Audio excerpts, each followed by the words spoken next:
기도하옵나이다.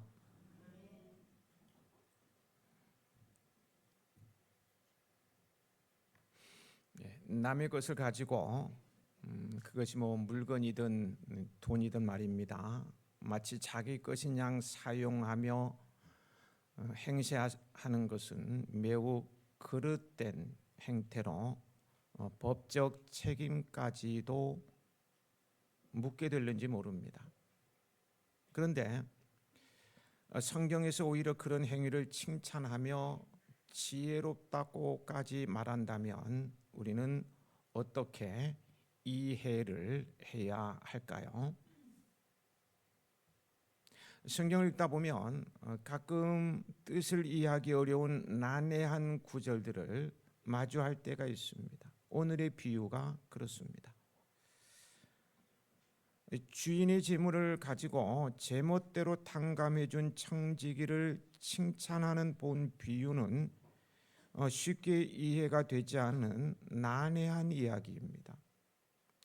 거기 5절에서 7절 말씀만 끄집어내놓고 보면은요, 청지기는 자기 주인에게 빚진 사람들을 하나씩 불러들였습니다. 그리고는 첫 번째 사람에게 물었어요. 당신은 내 주인에게 얼마나 빚을 졌어? 그 사람이 올리브 기름 100마리입니다 하고 말하자 청지기가 말했습니다. 자, 당신이 도장 찍은 빚 문서가 여기 있으니 50말, 50말 적으시오.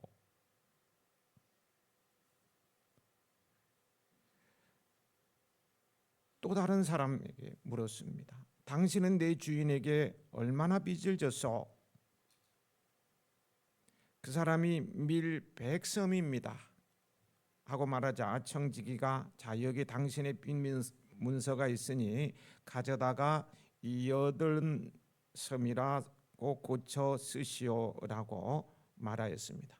성경 보면은 모든 사람 일일이 하니까 수많은 사람, 빚진 사람 전부 수십 명인지 수백 명인지 모릅니다. 다 이렇게 문서 위조까지 하면서 주인의 재물을 탕감해 줍니다. 얼마나 부도덕합니까? 그런데 그런 그를 칭찬하고 있으니 상식적으로 이해가 되지 않는 게 사실입니다. 여기서 우리가 기억해야 할 것은요, 성경에 나오는 비유는 비유 자체의 도덕성을 따질 것이 아니라 그 비유가 강조하고자 하는 핵심이 무엇인지를 알아야 한다는 것입니다. 예로 예수님께서 재림하실 때는 도둑같이 오신다라고 했을 때요, 예수님께서 도둑의 모양으로 오신다는 말이 아니지 않습니까? 예수님께서 재림하실 때 아무도 예기치 않은 때에 갑자기 오신다는 것을 강조하기 위해서 도둑으로 비유하신 거였습니다. 그러므로 예수님께서 이 비유를 말씀하신 것은 주인의 재산을 마음대로 탕감해 준 청직의 부도덕성이나 악한 방법을 따르라고 교훈하는 것이 아닙니다. 이는 세상의 아들들이 자신의 미래를 위해서 준비하는 것처럼 빛의 아들들인 제자들도, 오늘 성도들도 그들의 존재 근거인 영원한 거주지, 즉 하나님 나라를 최우선적 목표로 여기고 준비해야 한다는 것을 교훈하신 것입니다. 예수님 당시 갈릴리에 살지 않으면서도 그곳에 땅과 재산을 많이 지닌 타 지역 부자들이 많았다고 합니다. 이 부자들은 청지기와 계약을 맺고 자신의 재산을 관리하도록 했어요. 그런데 주인이 다른 지방에 있다 보니 청지기들이 부정을 저지르는 일이 간혹 있어서 사회적인 물의를 일으키곤 했습니다. 예수님께서는 이러한 사실을 소재로 삼아 모두가 공감할 수 있는 옳지 않는 청지기의 비유를 하신 것입니다. 청직이란 말은 주인의 것을 맡아 관리하는 자라는 뜻이죠. 그리고 청지기가 가져야 할 기본적인 마음의 자세는, 가장 기본적인 마음, 기본인 자세는, 재물은 내 것이 아니라 주인이 따로 있고 나는 그분의 것을 맡아 관리할 뿐이라는 의식입니다. 그러므로 내가 벌었다고 내 것이 아니라 주인이 나에게 맡겨주신 것이므로 주인을 기쁘게 하고 주인의 유익을 위해서 써야지, 내가 소유주인 양 내 멋대로 써서는 안 되는 거예요. 1절에 보면 본 비유에 등장하는 청지기가 주인 몰래 주인의 재산을 옳지 않게 낭비하고 있었습니다. 그 낭비한다는 돈이나 재물을 마구 탕진하거나 횡령하는 행위를 가리켜요. 이 청지기는 아마도 주인이 먼 지방에 있기에 자신의 부정한 생활을 알 리가 없다고 여겼던 것 같습니다. 그러나 사람의 죄는 결코 완전하게 감추어질 수가 없지요. 이 청지기의 생활도 주인의 귀에 들리게 되었습니다. 여기서 부자가 주인은 하나님을, 그리고 청지기는 하나님으로부터 직분과 재물을 받은 사람들을 가리켜요. 그러므로 본 비유는 결국 하나님께서 우리의 생활 내용을 속속들이 다 알고 계심을 나타내 줍니다. 결코 하나님을 속일 수는 없는 것입니다. 2절 말씀을 함께 읽으시겠습니다.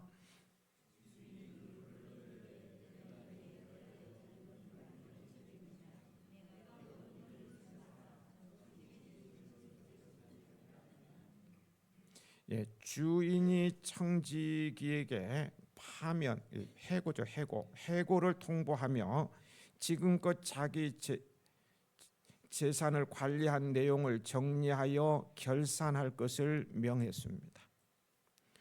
셈하라는요, 증서를 양도하다는 의미로 단순히 계산하는 것만이 아니라 모든 것을 청산하여 다른 사람에게 인계하라 하는 것을 의미합니다. 인계하는 것. 여기서요, 우리는 내가 지닌 모든 재물은 내 것이 아니라 하나님께서 잠시 위탁해 놓으신 것들이라는 사실을 기억해야 합니다. 우리는 하나님의 청지기들로서 하나님께서 주신 것들을 관리하는 삶을 사는 사람들입니다. 생명도 그렇고요, 재능도 재산도 은사도 내 것이 아닙니다. 하나님의 거예요.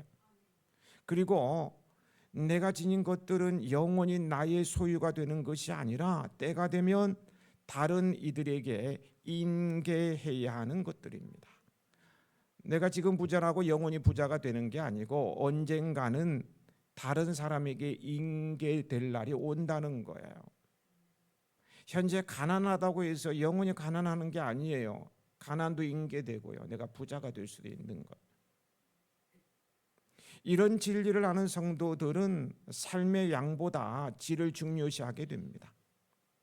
불신자들은 많이 얻고 지니는 것을 중요시하지만 성도들은 지금 지닌 것들을 어떻게 하면 하나님 뜻대로, 주인이신 하나님 뜻대로 유용하게 사용하는지를 중요시합니다.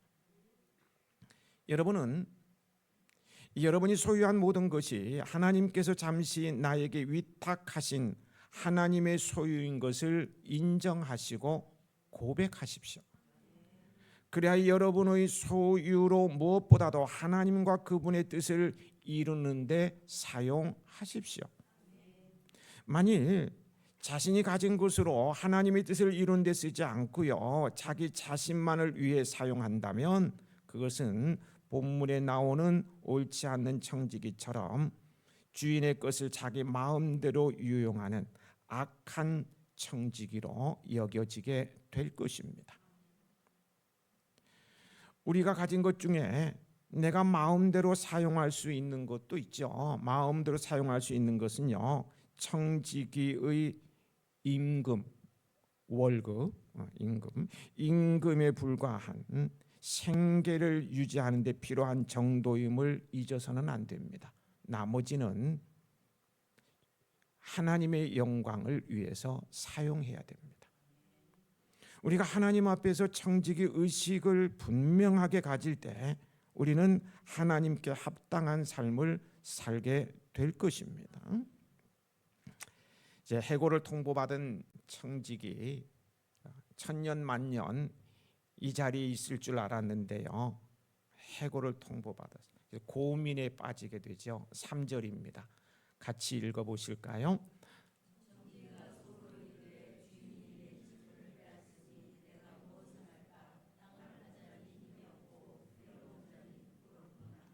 예, 해고를 당하게 된 청지기는 큰 걱정 근심에 사로잡혀 있어요. 먼저는 예상하지 못한 해고 때문이고요. 또한 해고 당할 때를 대비하여서 재물을 모아 놓지 않았기 때문입니다. 당장 먹고 살 문제가 걸리는 거예요. 아마도 이 청지기는요, 나이가 많이 든 노인이었던 것 같습니다.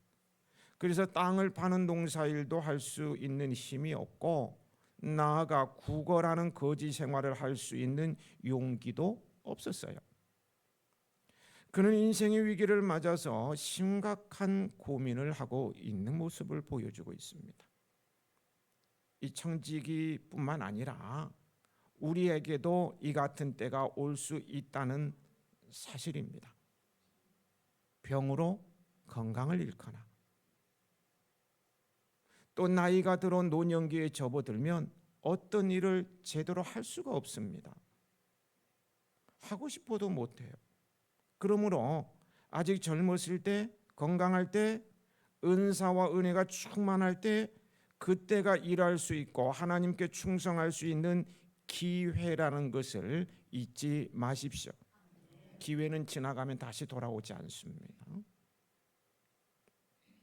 4절부터 7절은요, 주인에게 해고를 통보받은 청지기가 자신의 미래를 위해서 취한 하나의 조치인데요. 4절을 같이 읽어 보시겠습니다.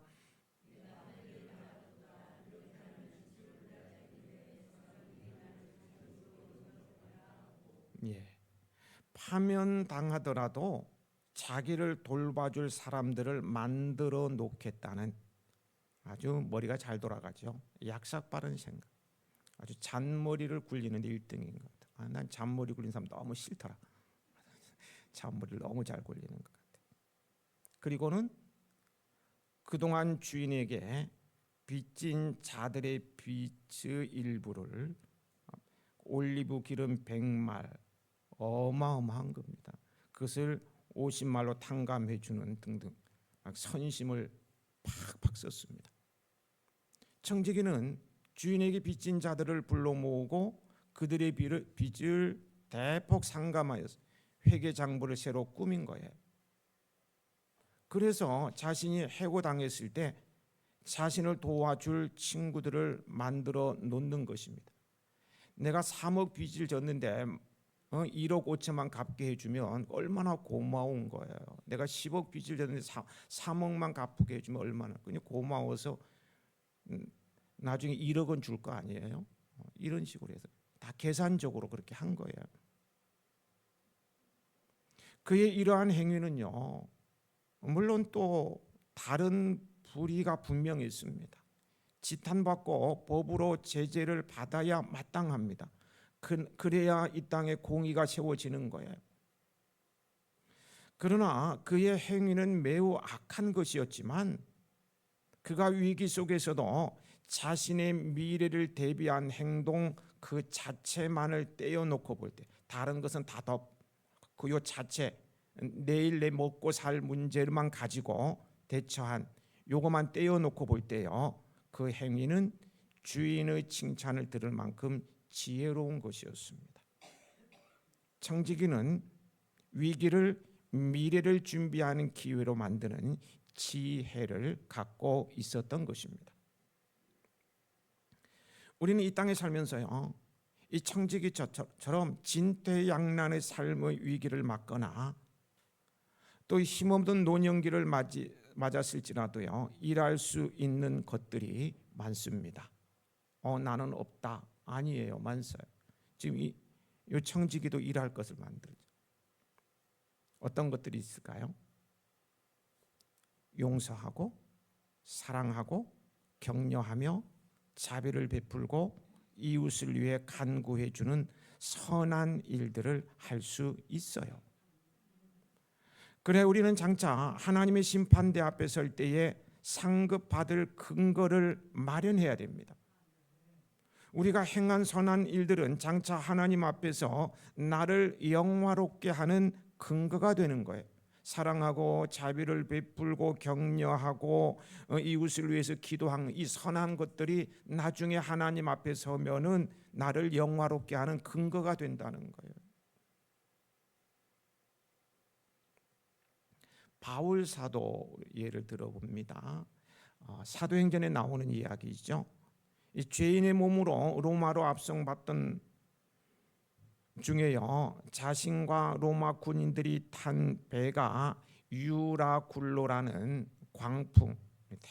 광풍을 맞아서 좌초의 위기에 처하게 되었을 때, 로마 군인들은 됐을 때요, 모든 사람이 죽게 되었을 때 로마 군인들을 위로하고 용기를 주는 일을 했습니다. 안심하라, 두려워하지 마라, 한 사람도 죽지 않을 것이다. 간밤에 하나님께서, 내가 믿는 하나님이 나에게 나타나서 말씀하셨는데 우리 가운데 죽을 사람이 한 사람도 없어요. 그러니까 광풍이 불더라도 걱정하지 마, 말로 위로했던 거예요. 그 결과 어떻게 됩니까? 배가 파손당할 때에 로마 군인들은 죄수들 도망갈까 다 죽이려고 했어요. 그때 백부장이 나타나서 도움을 주죠. 그래서 백부장의 도움을 받아서 죄수들을 죽이려 로마 군인의 손에서 바울이 구원받을 수 있었습니다. 이와 같이 우리의 선행은 최후 심판에서 하나님께서 베푸시는 상급의 근거가 되는 것입니다. 불신자들은 삶의 위기를 당하면요, 더욱 이기적인 사람이 됩니다. 빌려줬던 돈도 다 모으고요, 막 불안해가지고 막 이기적인 사람이 돼요. 그러나 성도들은, 참 성도라면 말이에요, 사망의 위기를 맞아서도 이웃에게 선과 사랑을 베풀 수 있어야 합니다. 노년이 되어도 이웃을 위해 기도해 줄 수 있어야 합니다. 이렇게 위기를 맞아서도 이웃에게 선을 행하는 성도에게 하나님께서는 그 위기를 극복할 수 있는 길을 열어 주실 것이고, 장차는 멸망의 심판에서 구원하여 영생에 들어가게 하실 것입니다. 이런 은복의 해야인들이 되시길 축복합니다. 축복합니다. 8절 말씀 함께 읽으시겠습니다.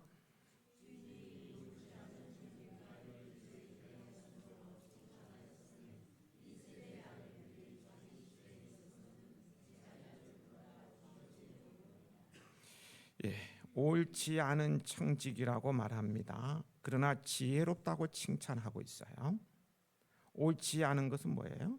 옳지 않은 것은 재물을 자기를 위해 낭비했죠. 허비하다가 마음대로 처먹다가 해고를 통보받은 꾼은요, 그 후에는 미래를 준비한다고 하면서 주인 몰래 팍팍 인심을 쓰는 것,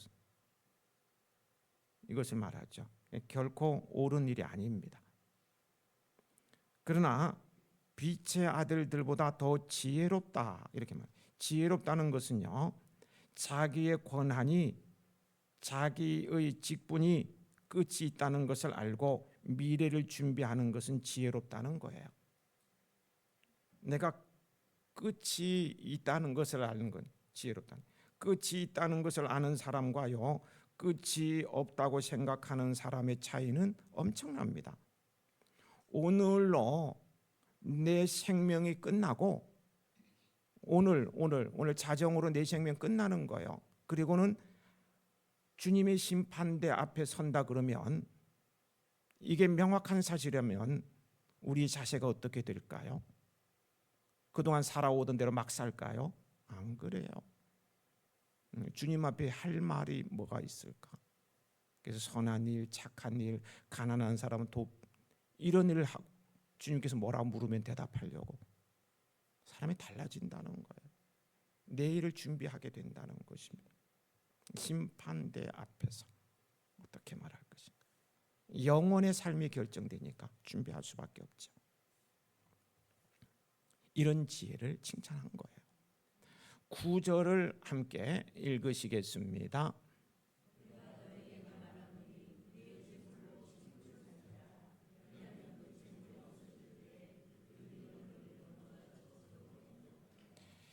이 9절 말씀도 딱 떼어놓고 보면 참 이해하기 어려운 난해한 말씀입니다.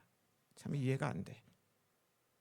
이 말씀을 고지고대로 해석하면요, 불의하게 돈 버는 사람도 그 돈으로 친구들을 만들면 천국에 갈 수 있다는 말이 됩니다. 또 불의한 방법으로 돈 버는 일도 인정하시는 말씀 같고요. 더군다나 천국을 예수님을 믿음으로 갈 수 있잖아요. 그런데 지금 불의한 돈을 벌면 갈 수 있다는 거예요. 기독교 구원론과도 배치되는 말씀처럼 보입니다. 이게 말이 하나도 맞는 게 없는 것 같아요. 그렇다면 이건 누가 한 말씀입니까? 예수님께서 친히 하시는 말씀이에요. 예수님께서 실현을 하신 것일까요? 사역이 너무 바빠가지고 새벽 4시부터 저녁 11시까지 막 하다 보니 지쳐가지고 헛말하신 건가요? 예수님께서 실현하실 리가 없어요. 그렇지 않습니다. 여기서요, 불의한 재물이란 부정하게 번 돈이 아니라 세상의 재물을 가리킵니다. 거룩함과 반대되는 세상의 재물을 가리킨다는 거예요. 그리고 친구가 나오죠. 친구는 뭘까요? 친구란 가난한 이웃을 가리키는데요, 좀 더 나아가면 예수님을 가리킵니다. 왜냐하면요, 예수님께서는 가난한 자에게 한 것이 곧 나에게 한 것이다. 응? 가난한 자에게 한 것이 곧 예수님 자신에게 한 것이라고 말씀하고 있기 때문입니다. 또 우리를 영주할 처소, 즉 하나님 나라로 인도할 자도 예수님이시기 때문입니다. 그러므로 본문의 말씀은 우리 기독교의 구원론과 전혀 배치되지 않아요.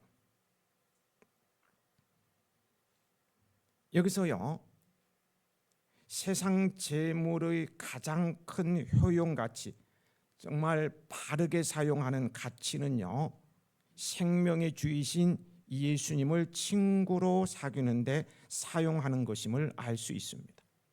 이해가 되시는가요? 예. 세상 재물의 가장 큰 재물의 가장 큰 효용 가치는 생명의 주이신 예수님을 친구로 사귀는데 사용하는 것임을 알 수 있다는 거야. 불우한 이웃을 돌보며 가난한 자에게 베푸는 것이 곧 예수님을 사귀는 일입니다.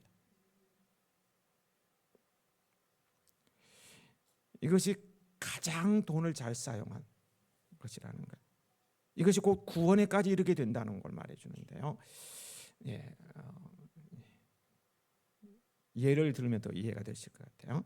가장 모범적인 인물, 샘플로 삭개오를 들 수 있어요. 삭개오.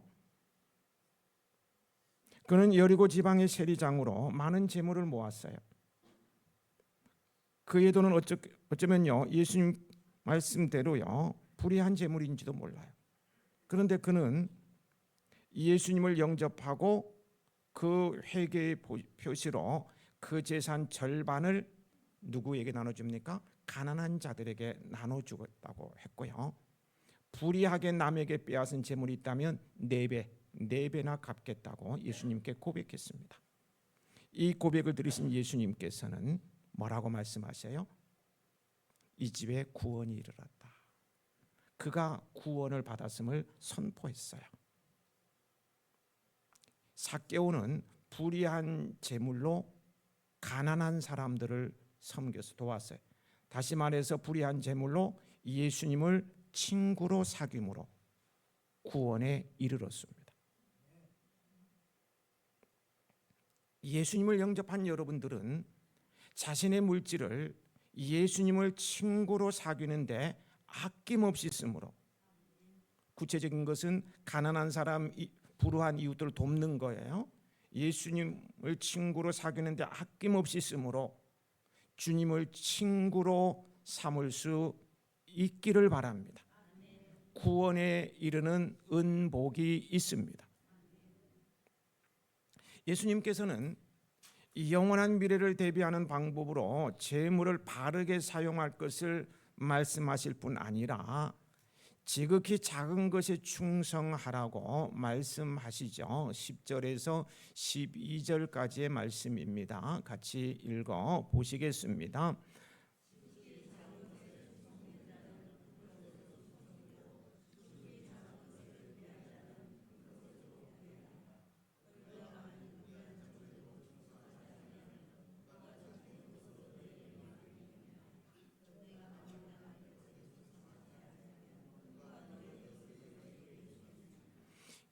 우리는 복음을 전할 책임을 맡은 청지기이기도 하지만 물질과 재능과 시간도 또 주어진 모든 것도 주인의 뜻에 따라 바르게 사용해야 할 청지기이기도 합니다. 이 청지기라는 말 자체가 앞에서 말씀드린 대로 남의 것을 맡아서 관리하는 사람을 의미하지만 남의 것이라는 말은 직설적으로 내 재물이 내 것이 아니라는 것을 말해주지 않습니까? 남의 것이요, 내 것이 아니라는 것. 사실요, 이 땅에 있는 것 중에 내 것인 것은 하나도 없습니다. 내 몸도요, 내 몸도 내 것이 아니에요. 내 몸이 내 것이라면 내 마음대로 되어야 하는데요, 내 마음대로 되지 않고 병이 날 때가 얼마나 많습니까? 왜 아파? 내 몸인데 내 마음대로 해야 되는데 왜 감기 걸려서 마스크 끼고 앉아야 돼? 내 몸 내 마음대로 해야지. 안 돼. 아프고 싶어서 아픈 사람 아무도 없어요. 내 마음대로 안 되니까 아픈 거예요. 우리가 이 세상에 소유하고 있는 것은 다 남의 것입니다. 그렇다면요, 다 남의 것이라고 하는데 남이라는 것이 누구입니까? 내 몸도 다 남의 거예요. 그렇다면 그 남이란 누구인 것 같습니까? 하나님이십니다. 하나님이세요.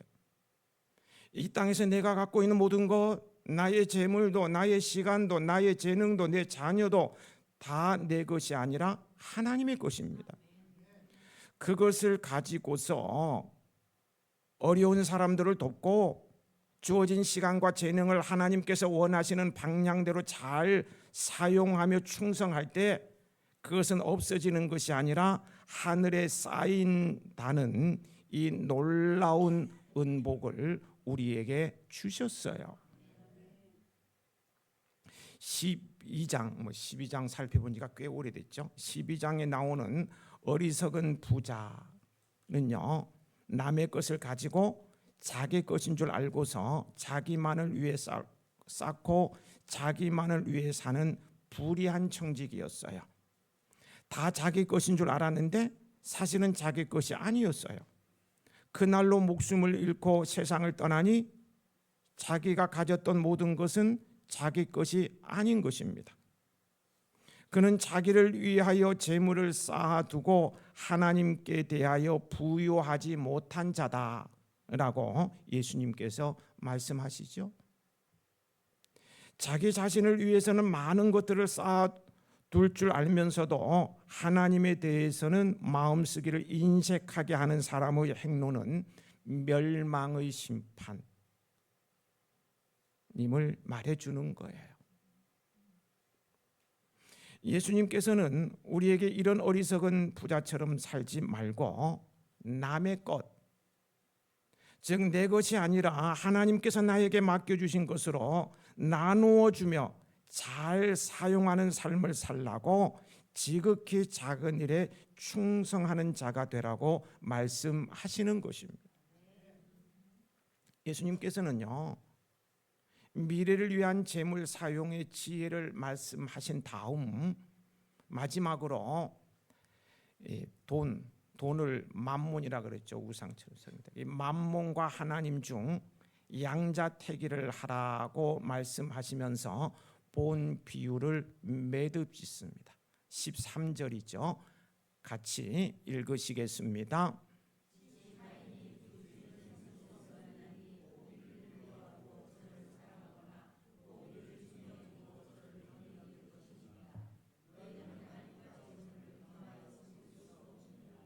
예. 한 편을 존중하면 다른 편을 업신여기게 될 것이기 때문에 하나님과 재물을 겸하여 섬길 수 없다는 거예요. 하나님을 중히 여기고 재물을 경히 여긴다면 하나님께서 기뻐하시는 방향으로 재물을 사용하게 됩니다.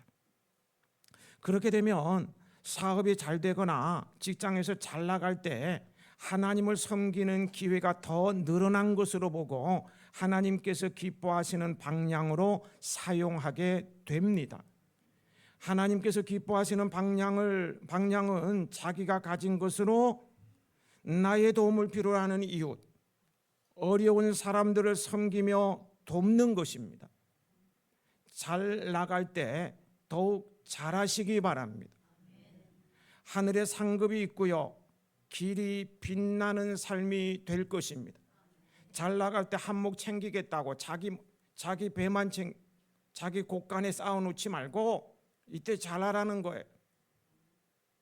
어려운 사람을 돌보고 가난한 이웃을 섬기라고 하나님께서 잘 나가게 해주신다고 생각하고 그렇게 쓰라는 거예요. 그러면 하늘에 상급이 있고 길이 빛나는 삶이 될 것입니다. 자꾸 돈을 다른 사람한테 쓰라니까 내가 어떻게 번 돈인데 하고 기분 나빠하는 분이 안 계시네요. 다행입니다. 팍팍 쓰시기 바랍니다. 하늘에 상급이 쌓이니까. 노벨 물리학상과 화학상을 받은 프랑스의 물리학자 퀴리 아십니까? 너무나 유명하죠. 퀴리는요, 결혼한 뒤 남편 피에르 퀴리와 필사의 죽을 것 같은 정말 필사의 연구 끝에 라듐을 발견했습니다. 보통 고생한 게 아니에요. 어마어마 죽을 것 같은 노력을 해서 발견을 한 거예요. 라듐을 발견. 전 세계는 그들의 놀라운 발견에 찬탄을 보냈습니다. 당시요, 많은 사람들이 찬탄을 보내왔지만은요, 퀴리 부부는 심각한 선택의 기로에서 갈등하고 있었어요. 그들이 돈을 벌기 원한다면 단번에 벼락부자가 될 수 있는 기회가 찾아온 것입니다. 당시 천연 라듐의 값은요, 1g에 당시 15만 달러, 지금도 15만 달러는 큰데 15만 달러나 됐는데요. 라듐을 생산하는 방법을 그들만 알고 있었기 때문입니다. 아무도 몰라요. 특허를 내서 억만장자가 될 것인가, 아니면 공개를 내서 세상에 유익을 줄 것인가, 그들 부부는 심각한 고민에 빠졌어요. 특허를 내면 자신들은 돈방석에 앉겠지만 공개해버리면 그 꿈은 사라지고요, 대신 수많은 사람이 혜택을 받게 될 것입니다. 그들은 며칠간의 고민 끝에 또 고민 끝에 또 고민 끝에 마침내 결정을 내렸어요. 라듐은 하나님의 것인데 우리가 먼저 발견한 것뿐이다. 하나님의 뜻은 이것을 모든 인류의 소유가 되게 하는 것이다. 재물보다 돈 방석에 앉는 것보다 억만장자가 되는 것보다 인류를 먼저 생각하는 참 멋지고 착한 부부입니다. 길이 빛나는 삶이 아닐 수 없어요. 하나님 앞에서 참 아름다운 모습을 보여주는 착한 부부입니다. 이런 말이 있습니다. 모든 사람은 복을 가지고 있다. 어리석은 사람은 복을 낭비한다. 현실적인 사람들은 복을 세어본다. 착한 사람들은 복을 나눈다. 이 시간 자신을 점검해 보기를 원합니다. 이 세상 재물을 혼자 차지하여 낭비하고 있는 어리석은 사람인가? 아니면 하나님께서 주신 복을 세어보면서 주신 하나님은 잊어버리고 받은 복만 보면서 즐거워하는 현실적인 사람인가? 아니면 하나님께서 주신 복, 재물과 시간과 재능을 다른 사람들과 나누는 착한 사람인가? 우리가 머무는 이 세상은 잠깐이요. 정말 잠깐인 것 같아요. 잠깐이. 곧 영주할 처소로 들어가게 될 것입니다. 남의 것입니다. 남의 것. 즉 하나님께서 주신 복을 나눔으로 영원히 거할 하나님 나라를 준비하는 착한 믿음의 해야인들이 되시길 축복합니다. 아버지 하나님, 청지기의 비유를 통해서 우리 각인에게 말씀을